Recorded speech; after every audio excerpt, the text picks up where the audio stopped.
अंतर्राष्ट्रीय गीता महोत्सव के तहत कुरुक्षेत्र में आयोजित 48 कोस तीर्थ सम्मेलन में मुख्यमंत्री नायब सिंह सैनी ने संस्कृति, अध्यात्म और धरोहर संरक्षण पर बड़ा संदेश दिया। सीएम ने कहा कि कुरुक्षेत्र सिर्फ आस्था की भूमि नहीं बल्कि भारत की सांस्कृतिक आत्मा का केंद्र है। उन्होंने बताया कि सरकार तीर्थ स्थल के जीर्णोद्धार, पर्यटन विकास और 48 कोस कुरुक्षेत्र की ऐतिहासिक पवित्रता को पुनर्जीवित करने के लिए निरंतर काम कर रही है। एक रिपोर्ट देखिए।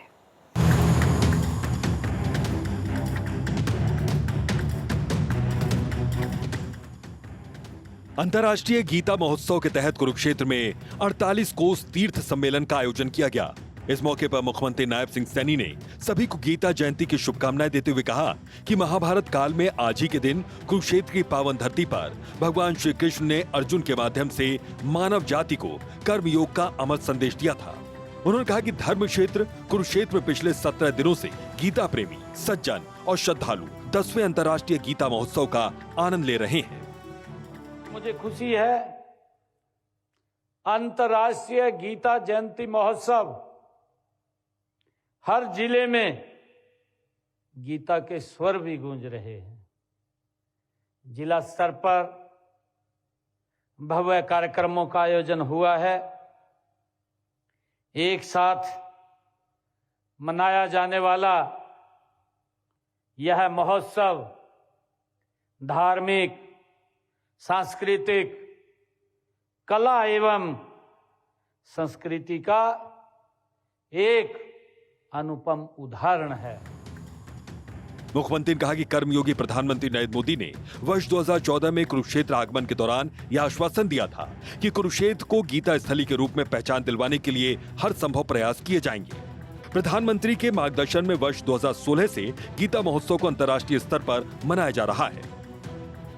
थोड़ा पीछे हट करके 1998 की मैं बात करूंगा तो वट के वृक्ष की स्थिति क्या थी, आप ध्यान करिए।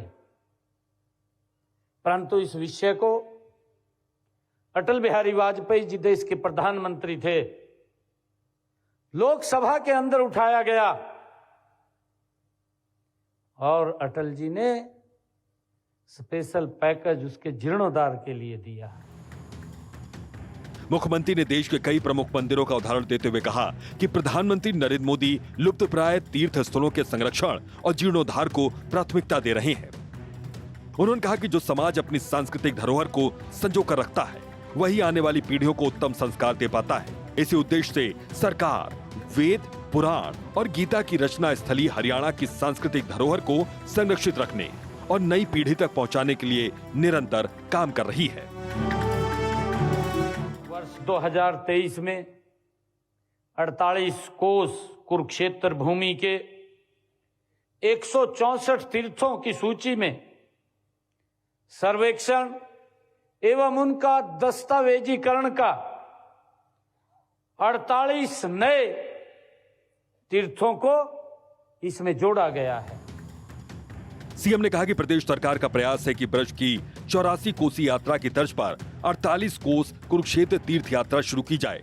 धर्म क्षेत्र कुरुक्षेत्र को भगवान श्री कृष्ण की नगरी मथुरा और धार्मिक नगरी हरिद्वार से जोड़ने के लिए इन मार्गों पर ट्रेन सेवाएं शुरू कर दी गई हैं। उन्होंने कहा कि भारत सरकार के पर्यटन मंत्रालय ने स्वदेश दर्शन स्कीम के तहत वर्ष 2015 में कुरुक्षेत्र को श्री कृष्ण सर्किट में शामिल किया था, जिसके अंतर्गत विभिन्न तीर्थों पर विकास कार्य किए जा रहे हैं। इस सर्किट में 48 कोस परिधि के 134 स्थलों को पर्यटन स्थल के रूप में विकसित किया जाएगा।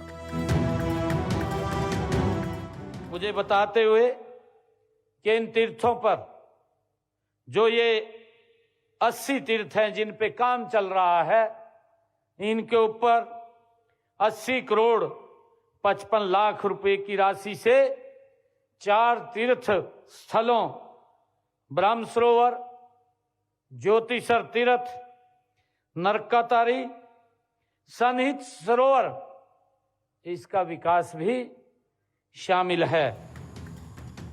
मुख्यमंत्री बताया कि गीता की जन्मस्थली ज्योतिसर में 13 करोड़ 63 लाख रुपए की लागत से लगभग 40 फीट ऊंची विराट स्वरूप प्रतिमा स्थापित की गई। उन्होंने कहा कि कुरुक्षेत्र में जन जन की आस्था के अनेक केंद्र विकसित हो रहे हैं। देश के दूर दराज स्थित प्रसिद्ध मंदिरों के दर्शन अब कुरुक्षेत्र में भी किए जा सकेंगे, क्योंकि राज्य सरकार ने इन मंदिरों के निर्माण के लिए जमीन आवंटित की है। उत्तर भारत के एकमात्र तिरुपति बालाजी मंदिर का भी निर्माण हो चुका है, हम सब देख रहे हैं।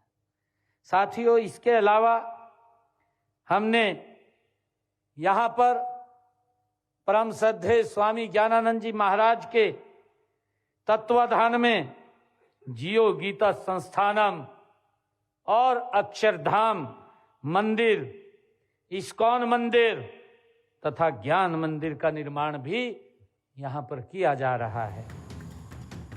मुख्यमंत्री ने कहा कि गीता केवल आस्था नहीं बल्कि प्रेरणा है जो जीवन जीने का मार्ग दिखाती है।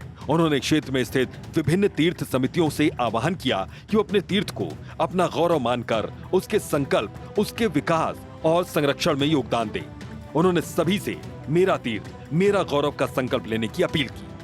चंडीगढ़ से डॉक्टर थानेश्वर शर्मा की रिपोर्ट।